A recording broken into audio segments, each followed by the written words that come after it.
Hey, I'm John Newberg. Welcome to another chapter of A Look at Books. Today we're pleased to have Kimberly Bryant Palmer and her new book, Mr. Zip and the Capital Z.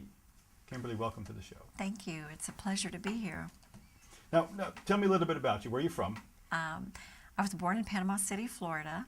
My dad was in the Air Force, and we moved quite a bit. And then I've just lived all over this nation, traveling almost every 4 years. Wow. Where'd you go to school? I went to school at Mary Washington College in Fredericksburg, Virginia, and I did some graduate work at the USC in Los Angeles, California. What'd you study? At USC, I was studying music, music theory, and decided that's really not what I wanted to do with my life, was to analyze other people's music. But it was there that I realized I loved writing music, and started learning the art of lyric writing at that point. But that did lead me into writing books eventually, many years down the road. Did that bring you to Nashville at all, the music? Mm-hmm. Yes, it did. It did. I was living in Massachusetts at the time, and my family and I decided to move to Nashville. We had started working with a producer here, and that was right at the beginning of the internet and music intermingling, and subsequently it falling apart a little bit, I guess. Right. So I kind of put that dream on hold, and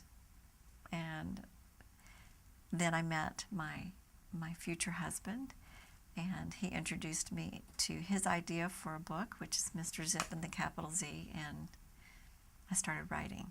And that's why we're here. So you went from writing music to writing a book. So how did the idea for this? You said Jerry had something to do with? Jerry and I started dating, and on one of our dates, he told me of this idea that he had carried around in his head for 25 years, but had not done anything with it. And he knew the title was Mr. Zip and the Capital Z, and he also knew that the main character, Peanut Johnson, was this little boy about 10 years old, 11 years old. He's a dark-skinned American who'd had a terribly hard day. And he told me that, and I fell in love with the idea. And the next date, I presented him with the prologue of the book, which is the prologue of the book. Really? Mm-hmm. It really is. So Peanut has a very bad day, and what does he do? What happens to Peanut? Well, the book starts with Peanut walking down Main Street, and he's had a terrifically horrible, bad day. You don't know what it is, but you know that he wants to forget about it. And it's the day after 4th of July, and it's in a very small town, so everything is still closed except for this shop, the Capital Z. So he peeks inside and sees this odd-looking gentleman and decides that he would like to go inside, because he sees everything in the window, everything that a little boy could imagine, from cannons to bales of cotton to miniature cars, miniature airplanes, swords, BB guns, just anything. And so he walks inside the Capital Z, and the adventure begins at that point. And he meets Aloysius Zip. Yes, Mr. Aloysius Zip. And Mr. Aloysius Zip is tied so much to his shop because he says that everything is there from A to Z. Mm-hmm.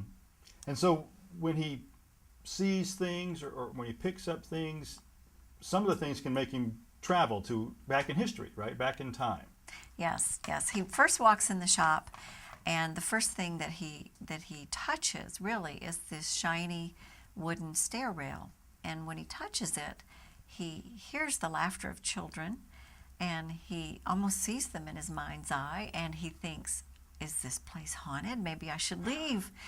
And he's about to do that, but then he just starts looking around, and he looks at this odd-looking gentleman, and he thinks, he's just too friendly looking. This place can't be haunted. So he continues to look around, and as he sees or touches other things, some of it does take him back into history, and some of it is really a personal story for him. Mm-hmm.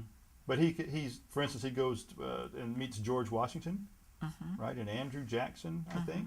Yes. He doesn't actually meet those two characters. He sees them in history, but he's transported back to specific times in history. And he sees them in their successes, and he also sees them in their failures.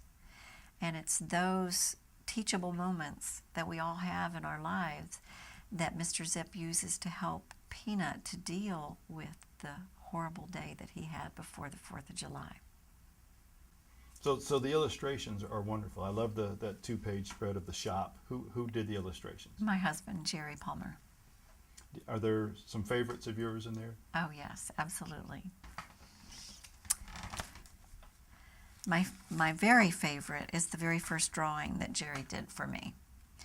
And it is of Peanut Johnson peeking through the window of the capital Z. Fell in love with this little character. The other favorite shots are the family at the very beginning of the book, the interior of the capital Z, and Mr. Zip. At the end of each chapter, there are titles called "Did You Know?" And it's a picture of Mr. Zip, and it's little-known historical facts that tie in with the chapter. Huh. So did Jerry have this artwork on your first date? Did he show you these pictures when he was telling you the story? No, actually, it was on one of the dates that he drew the picture of Peanut Johnson. Really? Yes, yes. So you've got a second story in mind. Yes. Yeah. Yes. Does Jerry have pictures ready to go? No, not yet. We've been discussing the second character. We know what she looks like. Oh, Both of a us. new character. Uh-huh. Oh, I maybe gave something away. Well, we got the scoop. So for all of our viewers out there, can they go to your website? How do they get a copy of this book?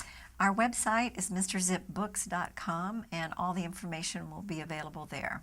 mrzipbooks.com. Mm-hmm. Great. Well, Kimberly Bryant Palmer, it's been a pleasure having you on. Thank Everybody, you. get a copy of Mr. Zip and the capital Z, and we'll see you in our next chapter of A Look at Books. I'm John Newberg. Thanks for watching.